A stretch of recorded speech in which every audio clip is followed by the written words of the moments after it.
We're diving into some creative and eco-friendly fun as we explore how to make recycled props para sa ating Halloween celebrations. Bugoy ilong ko dun Kaya ngayong umaga mga ka-RSP, makakasama natin ang art lover, wanderer at content creator na si Christian Paul Cordes. Good morning and welcome sa Rise and Shine, Pilipinas, Christian. Good morning po, Andres. Good morning, Christian. Paano ka nagsimula dyan sa mga klase ng mga Halloween props? Nagsimula po ito nung hobby lang po. Okay. Tapos favorite ko po kasi yung mga horror po. Tapos usually kasi dito sa Pilipinas wala po kong nagbebenta ng mga horror props. Usually nasa ibang bansa po.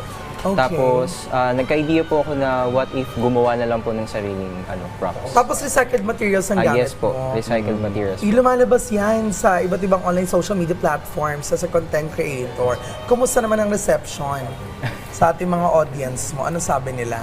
Yung iba po natutuwa po kasi hindi po sila makapaniwala na gawa po sa recycled materials. Tapos karamihan po nakikita lang yun sa movie, tapos yun nga po. Pwede gawin in Pwedeng- real. Paano ka naman nakakakuha ng mga idea katulad nito? Usually nakakakuha po ako ng idea sa mga palabas na napanood ko. Tapos kapag gusto ko pong gayahin yung props or naghahanap ako ng pwedeng alternative na materials like Okay.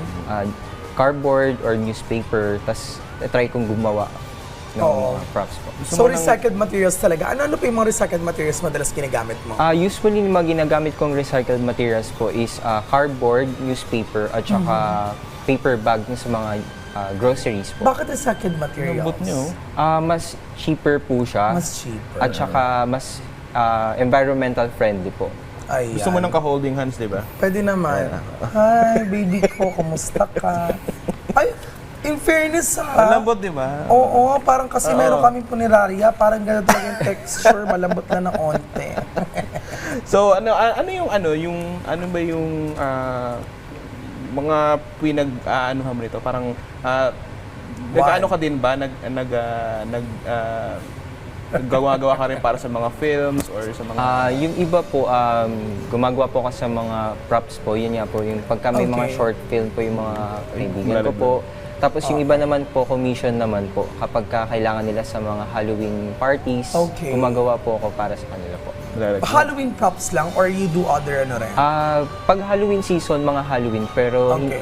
bukod sa Halloween, gumagawa rin po ako ng others po. Ayun. So, Valentine's. Opo, sa mga Valentine's. Ano ba? Christmas. Christmas, mga Ayan. parol po na recycle din Oh, po. wow. Ang galing naman. Pero alam mo, Profi, ang galing kasi nakikita ko yung mga details. Kasi di ba, usually yung iba parang... Parang action figure Oo. talaga. Ito, talagang sobrang detailed, no? Opo. Talagang isa-isa mo siya yung mga detalye. Sa ngipin po, umabot po ako ng 2 days. 2 days. So, Okay. in total, ilang araw mo ginawa yan? 2 weeks po siya. 2 weeks? Opo. Naku, grabe pala Kasi yung investment sa time. papatuyuin pa po yung mga newspaper Oh, para maging yun. siya. At newspaper gamit dyan. Ang galing. Kung mapapansin niyo po sa likod, cardboard po siya. Okay. Gawa po siya sa cardboard. Tapos, ang pinaka-base po niya is folder, gamit na folder po. Okay.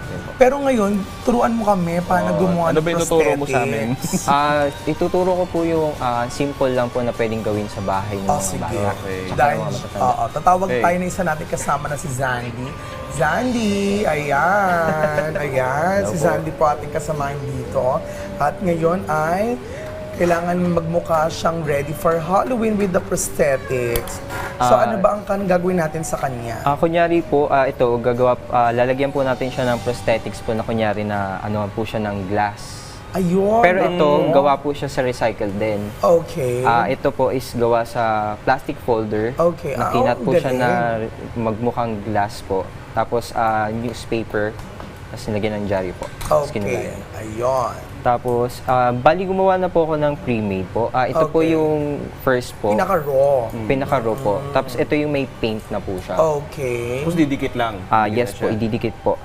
Depende po sa tao po. Pero ito, nilagyan ko na siya ng adhesive po. Para madali na po siyang maidikit idikit po. na. Sige, ayan. Ayan. Check nyo na yung blood pressure. Ayan. Ayan. Heartbeat. Ganito po siya, didikit lang po. Tapos, usually po, kapag hindi sensitive yung skin, nilalagyan po natin siya ng glue po. Ng glue, ayan. Sa gilid, para dumikit po. Ayan, gamit ang brush. gamit ng brush po. Ayan, lalagyan natin ng glue sa kanyang skin. Ay, sayang. Gusto ko rin sana sa mukha ko. Pwede rin po. Kasi maraming mga Halloween parties ngayon eh. Ayan. Pero masunay pa rin dapat ng pagdalaw sa mga mahal natin yumaong sa mga yumaong mahal natin sa buhay. Bali, papatuyuin lang po siya. Ayan. Tapos, pagka medyo halimbawa tuyo na po siya, lalagyan na lang po natin siya ng fake blood po. Fake blood. Para magmukhang realistic po lalo. Okay. Bakit hindi ketchup ang ilagay? Pwede rin Hindi, naman po misconceptionist ka na eh. Misconceptionist ketchup ang nilalagay. Pwedeng alternative pang blood po is yung honey po, tapos lalagyan ng food coloring. Oh, Hinahalo-halo yun. Opo, food coloring at saka honey po. Para Very may- TLE. Yes po. Tapos ito, lalagyan lang po natin siya ng blood po. Ayan na. Pero pag ganyan, kailangan linisin mo rin alisin mo rin kagad, dilinisin mo din kagad, no? Kasi di ba, hindi ba yan, parang didikit? Hindi naman po. Depende po sa Skin. depende pag usually po pala dapat alam po muna kung sensitive yung skin bago Okay. i-ano. So, yun, dapat pagka... Hindi naman Opo. daw sensitive yung skin ni Zandy. Ayan. Pwede natin, buong araw lagyan natin buong katawan niya ng prosthetic. Pag may Lalagyan- allergy, dapat mag-ingat. dapat mag-ingat po. Pero ang suggest ko po pagka may allergy, pwedeng gamitin instead of newspaper is tissue. Tissue, Opo. tapos parang nilukot-lukot mo siya. Nilukot-lukot po siya, tapos ididikit. Tapos Ang galing. instead na glue po ang ilalagay is pwedeng yung harina po or cornstarch. Harina. Para didikit po siya sa dami. In fairness, pulbo. Pwede ba ang pulbo? Pwede rin po. Pwede din naman.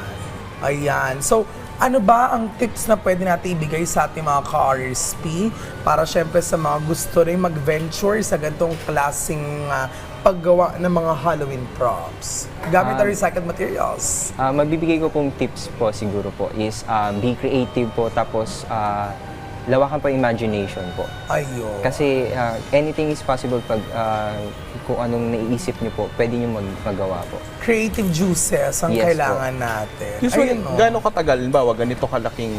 Ganyan po is kapag detail po siya, maabot po siya ng 3 linggo po. Magkano yan pag binenta mo? Hindi ko pa po siya na-pressure. Ganon. Opo. So, more of Matagal, collection ba Opo. ang venture mo Matagal dito? din siya, so kailangan talaga Dedicate po siya. Oo, investment sa time and effort. O your social media accounts para syempre patuloy kang supportahan natin mga ka-RSP. Follow niyo po ako sa Chichan Paul po. Sa YouTube po at saka sa Facebook po. Ayan. Pwede ko bang arborin to? Pwede po. Talagang Bagay ba sa arborin akin? mo. Daniel, parang walang nagbago. Ay, grabe. Sa'yo Ay, nga, joke lang, sa'yo nga, sa akin sa'yo yan, nga, sa sa'yo akin nga. yan.